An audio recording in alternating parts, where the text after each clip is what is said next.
Sei. O que tinha lá? Vou te falar então.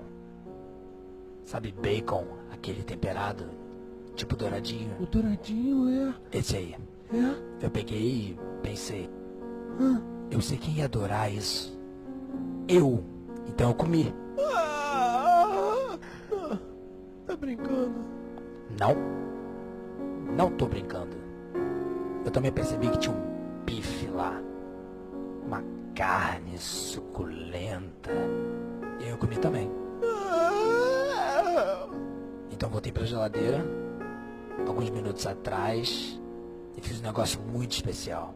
Você vai adorar essa. Eu peguei um frango e botei queijo em cima e cobri com... Cobriu com o quê? Cobri com comida de gato. E aí adivinha? O quê? Eu dei pro gato.